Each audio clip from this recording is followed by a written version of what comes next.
ప్రేమధార. ప్రేమధార Bible అధ్యయన పాఠశాల శ్రోతలకు స్వాగతం. దేవుని ప్రేమ ధారావాహికంగా ప్రవహించే వేద పారాయణ కార్యక్రమం ప్రేమధార. వెలుగు బాట నడిపించు, వెలుగు బాట నడిపించు, నవ్యలోక పదము చూపు,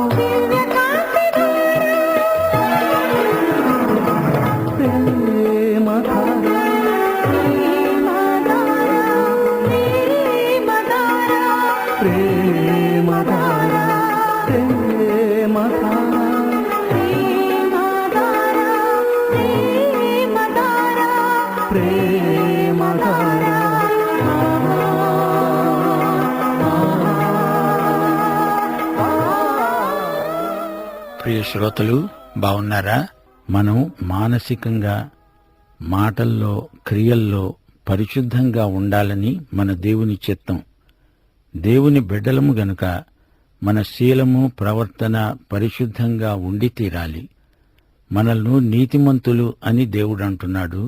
పరిశుద్ధాత్మ మనల్ని పరిశుద్ధంగా ఉంచటానికే మనలో ఉన్నాడు. ప్రభువును అంగీకరించింది మొదలుకొని ఈ ప్రక్రియ మనలో కొనసాగుతూనే ఉంటోంది. పరిశుద్ధత అంటే పాపానికి దూరంగా ఉండడము, దేవునికి చెందిన వారమై అంకిత భావంతో జీవించడము. మనం లోకంలో ఉన్నాము కాని లోక సంబంధులము కాము. పాపం మనల్ని దేవునికి దూరం చేస్తుంది. అయితే పరిశుద్ధాత్మ మనల్ని పాపం నుండి దూరంగా ఉంచుతాడు. మత్తయి శుభవార్త 25వ అధ్యాయం 32వ వచనం. యేసు మన కాపరి. ఆయన మేకలలో నుండి గొర్రెలను వేరుపరచునట్లు ఆయన తన వారిని వేరుపరచి తన కుడివైపున గొర్రెలను, ఎడమవైపున మేకలను నిలవబెడతాడు. ఇది తీర్పులోని వేర్పాటు. రండి ప్రార్థన చేసుకుందాము. కృపామయ దేవా, నీకు మా హృదయపూర్వకమైన కృతజ్ఞతాస్తుతులు సమర్పిస్తున్నాము. ఈ రోజున నీవు మమ్ములను నీ వాక్యము ద్వారా సంధించబోతున్నావు. నీ వాక్య సత్యాలను మా హృదయాలపై ముద్రించు స్వామి. క్రైస్తవ కుటుంబాలను ఆశీర్వదించండి. కుటుంబాలలో నీ యొక్క చిత్తము నెరవేరున్నట్లు నీ కృప సమృద్ధిగా అనుగ్రహించుమని మా దేశమును, దేశ ప్రజలను ప్రత్యేకముగా ఆశీర్వదించి వారికి అవసరమైన ఆధ్యాత్మిక సహాయమును మీ వాక్యము ద్వారా అనుగ్రహించమని వేడుకుంటున్నాం. ఈరోజు ఈ సందేశము ద్వారా మాకందరికీ మీ వాక్యము పట్ల అధిక శ్రద్ధాసక్తులు కలుగునట్లు మమ్మలను దీవించి మహిమ పొందమని యేసుక్రీస్తు వారి దివ్యనామమున ప్రార్థన చేస్తున్నాము తండ్రి. ఆమేన్. ప్రియ శ్రోతలు, ఈరోజు మనం దేవుని వాక్యమును గురించి, వాక్యమును మనం ఏ విధంగా జీవితాలకు అన్వయించుకోవాలో, దానికి అవసరమైన హెచ్చరికలేవో అవి వింటాము.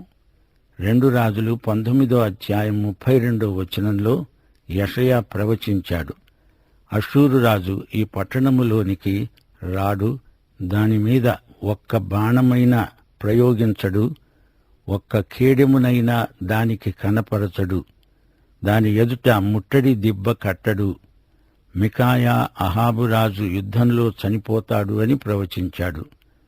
ఎవరో అనుకోకుండా బాణం విడిచాడు. అది తగిలి రాజు అక్కడికక్కడే మరణించాడు. యెషయా ప్రవచనం, మీకాయా ప్రవచనం రెండూ నెరవేరాయి. ప్రవచనాల నెరవేర్పు బైబిలులోని ప్రత్యేకత.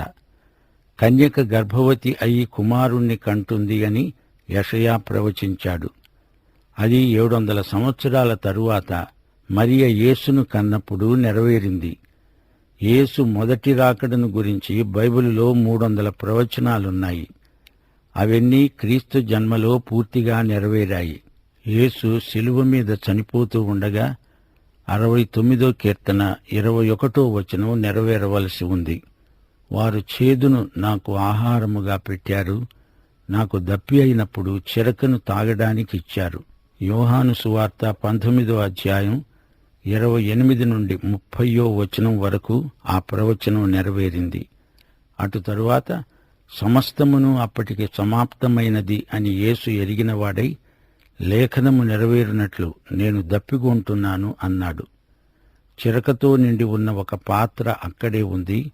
వారు ఒక స్పంజి చిరకతో నింపి హిస్సోపు పుడకకు తగిలించి ఆయన నోటికి అందించారు. యేసు ఆ చిరక పుచ్చుకొని సమాప్తమైనది అని చెప్పి తల వంచి ఆత్మను అప్పగించాడు. చూచారా, బైబిలు దేవుని గ్రంథమే అనడానికి ప్రవచనాల నెరవేర్పు ప్రబలమైన రుజువు. ఒక ప్రవక్త ప్రవచనం పలికాడు అంటే అది తప్పక నెరవేరుతుంది. అలా నెరవేరకపోతే అతడు అబద్ధ ప్రవక్త అవుతాడు. అలాంటి ప్రవక్తలను ధర్మశాస్త్రం ప్రకారం రాళ్లతో కొట్టి చంపుతారు. ఎవరు నిజమైన ప్రవక్త, ఎవరు దొంగ ప్రవక్త అని ప్రజలు గుర్తుపట్టగలరు. అప్పటికప్పుడే కొన్ని ప్రవచనాలు నెరవేరితే ప్రజలు అతణ్ణి నమ్ముతారు. అతడు భవిష్యత్తును గురించి పలికిన ప్రవచనాలను అంగీకరిస్తారు. ప్రవచనాలు గతంలో ఎలా నెరవేరాయో పరిశోధించి చూస్తే బైబిలు దేవుని గ్రంథమని మనకు ఇట్టే తెలిసిపోతుంది. బైబిలులో ఎన్నెన్నో ప్రవచనాలున్నాయి. 2500 సంవత్సరాలకు ముందుగా తూరు సీదోనులను గురించిన ప్రవచనాలు చెప్పబడినవి. అవన్నీ అక్షరాలా నెరవేరాయి. ఈజిప్టు ఏమవుతుందో ప్రవచనాలు ముందుగా చెప్పాయి. ఆ ప్రవచనాలన్నీ సరైన కాలంలో నెరవేరాయి. ప్రవచనాలు మానవుల ఊహపోహలను బట్టి కలిగినవి కావు. గుడ్డివాని చేతిలో రాయిలాగా ఏదో ఒకటి గురికి తగిలితే అది ప్రవచనమెలా అవుతుంది? బైబిలు ప్రవచనాలు దేవుడు పలికిస్తే ప్రవక్తలు పలికారు. అవి తూచా తప్పకుండా నెరవేరాయి. ఇప్పుడు నెరవేరవలసిన ప్రవచనాలున్నాయి. అవన్నీ భవిష్యత్తులో నెరవేరుతాయి. శ్రోతలు, బైబిలు దేవుని గ్రంథమే అనడానికి మరొక బలవత్తరమైన రుజువు ఉంది. ఈ బైబిలు గ్రంథం అనేక మంది జీవితాలలో పరివర్తన తెచ్చింది. వారి జీవితాలు పూర్తిగా మారిపోయాయి. చెడ్డ మనుషులు మంచి మనుషులయ్యారు. బైబిలు పరివర్తనశీలమైన గొప్ప గ్రంథం. హంతకులు మారిపోయి సాత్వికులయ్యారు. గర్విష్ఠులు పరివర్తన చెంది దీన మనస్కులయ్యారు. యువకులు వయోవృద్ధులు బైబిలు సందేశం విని తమ జీవిత గమ్యమేదో కనుగొన్నారు. వారి జీవితాలు సార్థకమైనవని సాక్ష్యమిస్తున్నారు. విచ్ఛిన్నమైపోయిన కుటుంబాలు తిరిగి ఒకటయ్యాయి. తాగుబోతులు తమ దుర్వ్యసనాలను మానేసి స్వస్థచిత్తులయ్యారు. యేసుక్రీస్తును స్వకీయ రక్షకుడుగా అంగీకరించి ఎందరెందరో ధన్యులై దేవుణ్ణి మహిమపరచిన వారున్నారు. బైబిలు దేవుని గ్రంథమని ఒప్పించడానికి వాదోపవాదాలు అనవసరం. బైబిలుకు బైబిలే సమర్థన. బైబిలు దేవుని గ్రంథమని నమ్మి నీవు అందరికీ అర్థమయ్యేలా బోధించు. అప్పుడు బైబిలే దేవుని చిత్తాన్ని ఆయా వ్యక్తుల జీవితాలలో నెరవేరుస్తుంది. బైబిలు మనుష్యుల జీవితాలలో ప్రవేశించి వారిని దేవుని వైపునకు ఆకర్షిస్తుంది. బైబిలు పాపిని పరిశుద్ధునిగా మార్చగలదు. దేవుని ఆత్మ బైబిలును సత్యగ్రంథమని రుజువుపరుస్తాడు. పరిశుద్ధాత్మ దేవుని వాక్యము ఎప్పుడూ ఏకీభవించి ఉండడం గొప్ప విశేషం. పరిశుద్ధాత్మ దేవుని వాక్యాత్మ. వాక్యముతో అనగా సత్యముతో పరిశుద్ధాత్మతో మనము ఆరాధిస్తాము. దేవుని ఆత్మ మనలో ఉండి దేవుని వాక్యాన్ని మనకు వాస్తవం చేస్తాడు. ఆత్మ సహాయంతో మనము దేవుని వాక్యాన్ని వ్యక్తిగత జీవితాలకు అన్వయించుకుంటాము. కొలసీ పత్రికలో పౌలు విశ్వాసుల కొరకై ప్రార్థన చేశాడు. ఏమని? వారు సంపూర్ణ జ్ఞానము ఆత్మ సంబంధమైన వివేకము గలవారై ఉండాలని, ఆయన చిత్తమును వారు పూర్ణముగా గ్రహించాలని, వారు ప్రతి సద్వాక్యమందు సఫలులు కావాలని ప్రార్థించాడు. దేవుని ఆత్మలేనిదే దేవుని వాక్యమును గ్రహించలేము, దానిని జీవితాలకు అన్వయించుకోలేము. వాక్యమును గ్రహించడమే కాదు, దానిని జీవితాలకు అన్వయించుకోవటం కూడా పరిశుద్ధాత్మ వల్లనే జరుగుతుంది. దేవుని ఆత్మ మనలో ఉండి సాక్ష్యమిస్తాడు. ఇది దేవుని గ్రంథం. ఈ గ్రంథ రచయిత దేవుడే. పరలోకము నుండి దేవుని మాట వినపడుతోంది, రాత రూపంలో కనపడుతోంది. వాక్యము సత్యము అన్నప్పుడు వాక్యమునకు భిన్నమైనదంతా అసత్యం అని అర్థం. ఈ వాక్య సత్యము కోసమై ధైర్యంగా నిలువబడి ఎందరో హతసాక్షులైన భక్తులున్నారు. ప్రత్యక్షం, ప్రేరణ, వెలుగు, అన్వయం అన్నీ పరిశుద్ధాత్మే నిర్వహిస్తాడు. దేవుడు మాట్లాడాడు, అది దేవుని వాక్ప్రత్యక్షం. దేవుడు మానవునితో మాట్లాడడానికి ఇష్టపడుతున్నాడు. హెబ్రీ పత్రిక 1వ అధ్యాయం 1-2 వచనాలు, పూర్వకాలమున నానా సమయములలో నానా విధములుగా ప్రవక్తల ద్వారా మన పితరులతో మాట్లాడిన దేవుడు ఈ దినముల అంతమందు కుమారుని ద్వారా మనతో మాట్లాడాడు. ఆయన ఆ కుమారుణ్ణి సమస్తమునకు వారసునిగా నియమించాడు. ఆయన ద్వారా ప్రపంచములను నిర్మించాడు. శ్రోతలు, ఆలోచించండి. ఇద్దరు వ్యక్తుల మధ్య సన్నిహిత సహవాసముంటే వారు ఒకరితో ఒకరు ఆప్యాయంగా మాట్లాడుకుంటారు. ఇద్దరి మనసులు ఒకటైనప్పుడు సహవాసము, సంభాషణ ఇంకా గాఢతరమవుతుంది. స్నేహితులు పరస్పరం పలకరించుకుంటారు, క్షేమ సమాచారాలు తెలుసుకుంటారు. దూరాన ఉన్నప్పుడు తమ భార్యలకు, భర్తలకు ఉత్తరాలు రాసుకుంటారు. పిల్లలు తల్లిదండ్రులకు ఉత్తరాలు రాస్తారు. సమాచార ప్రకటన సాధనాలెన్నో ఉన్నాయి. టెలిఫోనులు, టెలిగ్రాములు, ఉత్తర ప్రత్యుత్తరాలు, వీటన్నిటినీ మనము తరచుగా వినియోగించుకుంటూనే ఉన్నాము. హృదయంలో ఉన్న భావాన్ని అవతలి వ్యక్తికి తెలియచేయాలనే మనుషుల తాపత్రయం. సముద్రంలో అలలు ఒకదానితో ఒకటి ఎలా సంప్రదించుకుంటూ ఉవ్వెత్తుగా లేస్తాయో చూడండి. సముద్ర ఘోష దాని భాష. గుడ్డి చెవిటి వాళ్లకు స్పర్శ ద్వారా, సంకేతాల ద్వారా, సంజ్ఞల ద్వారా సమాచార ప్రకటన జరుగుతూనే ఉంది గదా. పాత నిబంధన ప్రవక్తల ద్వారా దేవుడు మాట్లాడాడు. ఇప్పుడైతే క్రీస్తు ద్వారా మాట్లాడుతున్నాడు. పాత నిబంధన ప్రవక్తల ప్రవచనాలు, యేసుక్రీస్తు ప్రబోధాలు దేవుని వాక్యంలో ఉన్నాయి. ఇది దేవుని ఏకైక గ్రంథం. ఈ బైబిలు గ్రంథంలో 66 పుస్తకాలున్నాయి. ఈ గ్రంథంలో దేవుని మనస్సు ఎలాంటిదో మనకు తెలిసిపోతుంది. మానవుని నిజస్వరూపానికి బైబిలు అద్దం పట్టినట్లు అంతా చూపుతుంది. బైబిలు దేవుని సమగ్ర ప్రత్యక్షం. పాపుల చర్మస్థితి ఎంత ఘోరమో బైబిలు కన్నులకు కట్టినట్లు చూపుతుంది. విశ్వాసులకు పరలోకమందు ఎలాంటి ఆనందం కలుగుతుందో బైబిలు చెబుతుంది, చూపుతుంది. బైబిలు సత్య సిద్ధాంతాలు పవిత్రమైనవి. అందలి ఆజ్ఞలు అందరూ పాటించి తీరాల్సిందే. అందలి చరిత్ర వాస్తవం. బైబిలులోని వ్యక్తులకు చరిత్ర ఉంది. వారి మాటలు నిత్య సత్యాలు, మారని నిజాలు. బైబిలు పఠనం వల్ల జ్ఞానులమవుతాము. నమ్మిన వారికి క్షేమము, భద్రత. ఆచరించేవారు పరిశుద్ధులవుతారు. బైబిలు వెలుగు మనకు దారి చూపుతుంది. బైబిలు వాక్యమే భోజనమై మనల్ని పోషిస్తుంది, బలపరుస్తుంది, సంతోషపరుస్తుంది. ఇహలోక యాత్రలో బైబిలు మనకు మ్యాపు లాంటిది. బాటసారి చేతికర్ర, నావికుని చుక్కాని, వైమానికుని దిక్సూచి, సైనికుని ఖడ్గం. బైబిలు క్రైస్తవుని సౌశీల్య సంపద, పరదైసుకు సోపానం. పాతాళాన్ని మూసేస్తుంది, పరలోకపు తలుపులు తెరుస్తుంది. ఇది యేసు గ్రంథం. క్రీస్తు ఈ గ్రంథమందలి ప్రధానాంశం. బైబిలు మనకు శ్రేయోదాయకం. బైబిలంతా దేవుని మహిమ దర్శనమే. మన జ్ఞాపకాలను బైబిలు నింపుతుంది, హృదయాన్ని ఏలుతుంది, మన పాదాలను నడిపిస్తుంది. ప్రార్థనాపూర్వకంగా బైబిల్ను చదవండి.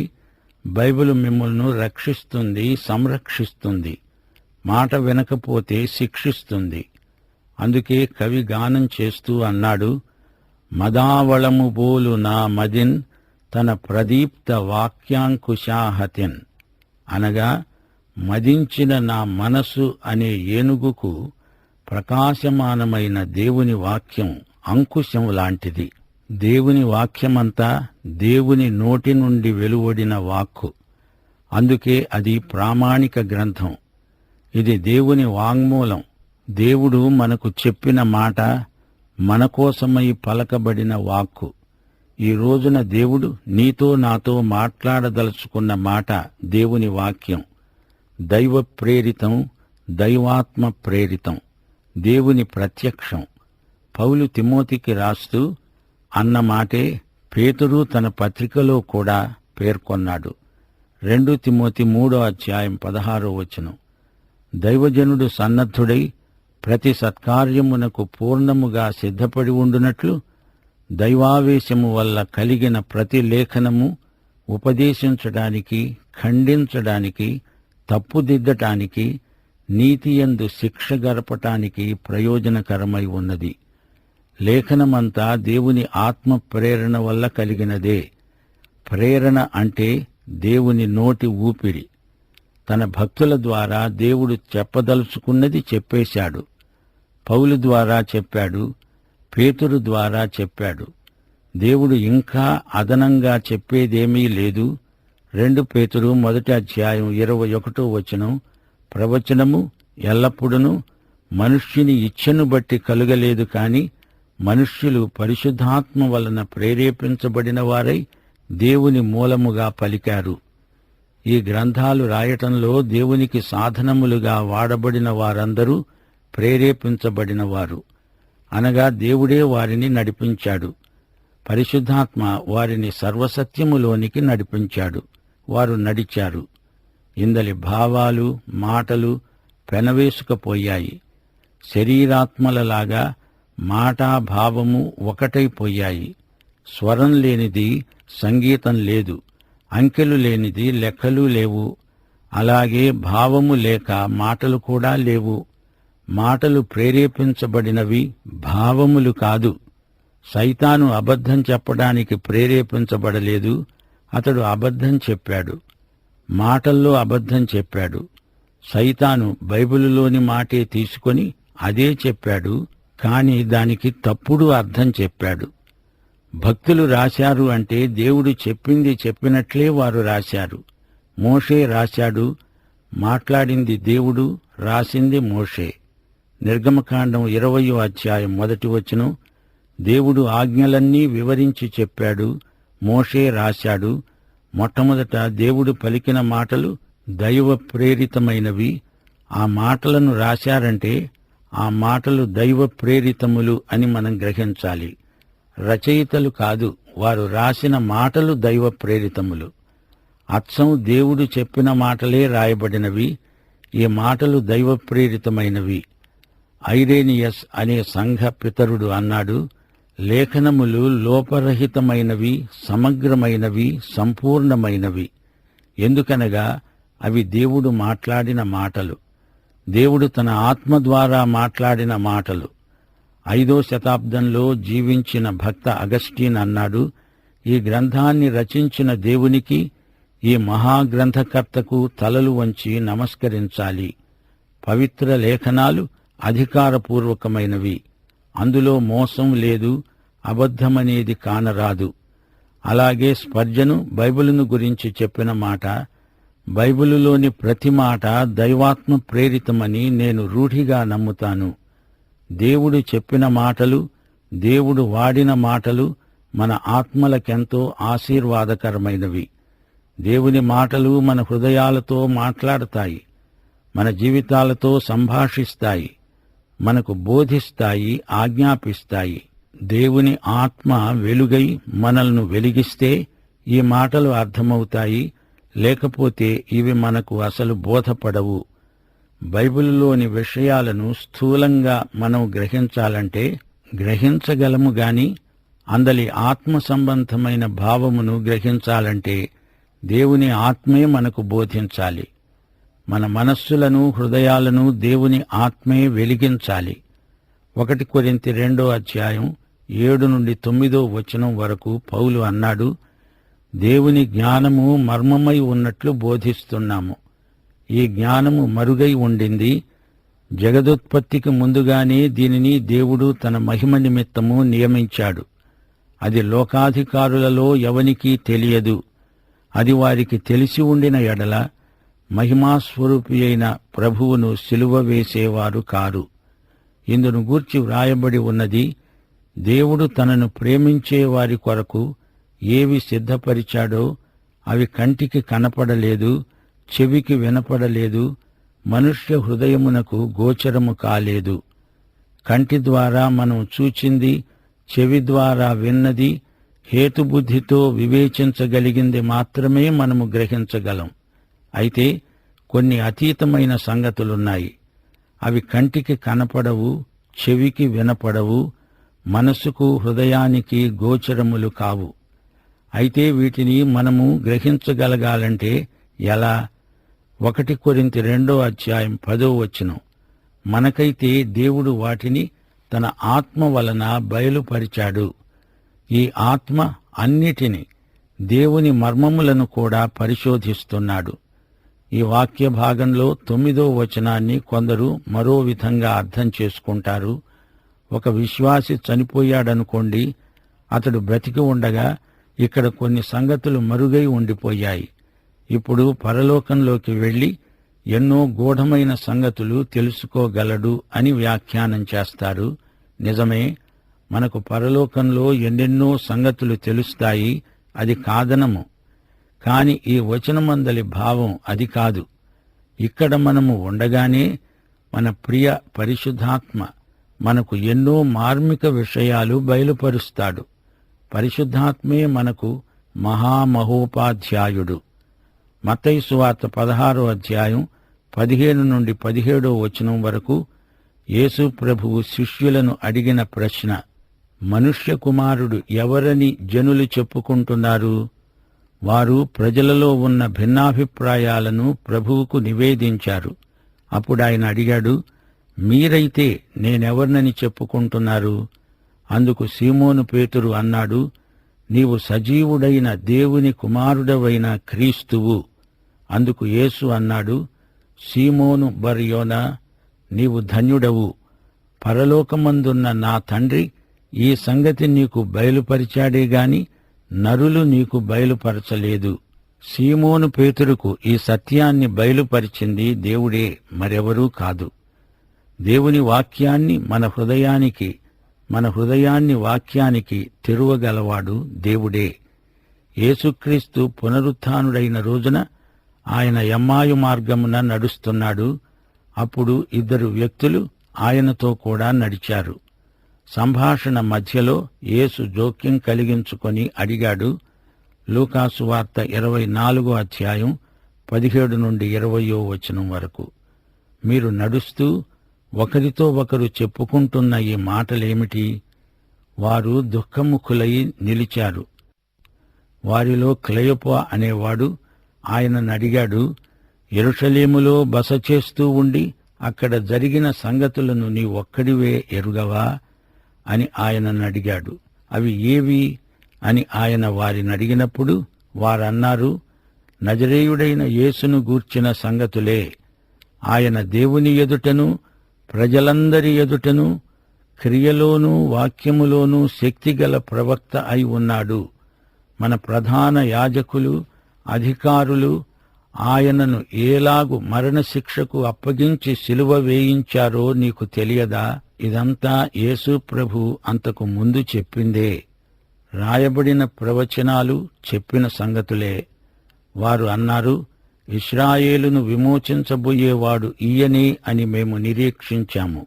ఇదిగాక ఈ సంగతులు జరిగి నేటికి 3 దినములైంది. అప్పుడు యేసు ప్రభు లేఖనములన్నిటిలో తనను గూర్చిన వచనముల భావమును వారికి తెలిపాడు. శ్రోతలు, వచ్చే పాఠంలో లేఖనములను గురించిన మరికొన్ని విశేషాలను విందాము. అందాక సెలవు. యేసుక్రీస్తు వారి కృప, తండ్రి యొక్క ప్రేమ, పరిశుద్ధాత్మ నిత్య సహవాసము మనకు తోడై ఉండునుగాక. ఆమేన్.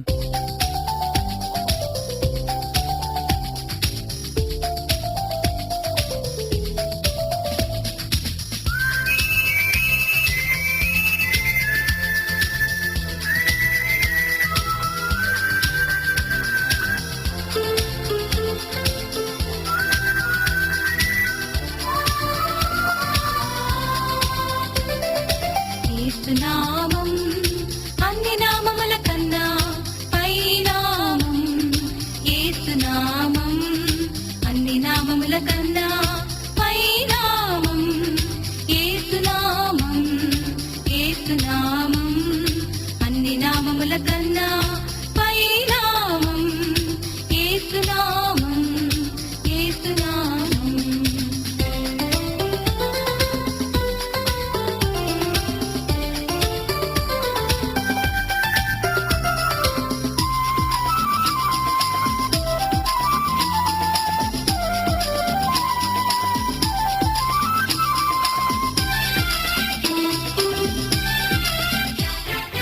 ఆధిపత్యమున్నా అధికారములున్నా సైతానుని కుయుక్తిలెన్నున్నా అన్ని నామముల కన్నా పై నామం యేసునామం యేసునామం యేసునామం అన్ని నామముల కన్నా పై నామం యేసునామం అన్ని నామముల కన్నా పై నామం యేసునామం యేసునామం అన్ని నామముల కన్నా పై నామం యేసునామం యేసునామం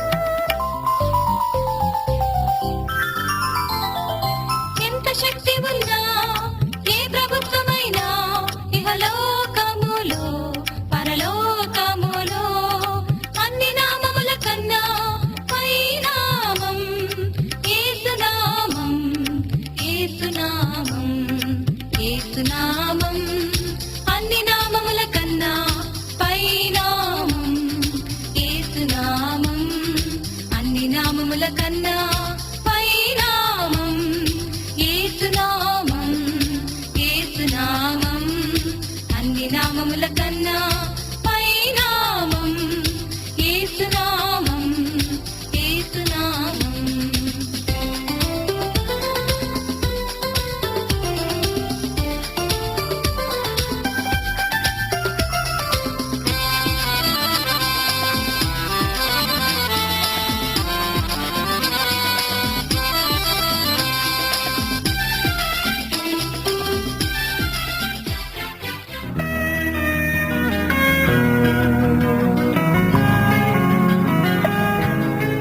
ప్రేమధార బైబిల్ అధ్యయన పాఠశాలలో ఇంతవరకు ఎన్నెన్నో వినూత్న సత్యాలు మీరు విన్నారు. మీరు విన్న విషయాలను గురించి ఇంకా వివరంగా తెలుసుకోవాలని ఆశిస్తే ఈరోజే మీరు మాకు వ్రాయండి. మా చిరునామా Premadhara radio Vishwavani, post box number 4, Secunderabad 500017. నా ఫోన్ నంబరు 04027003011. మా email address telugu@radio882.com. Email address మరోసారి telugu@radio882.com.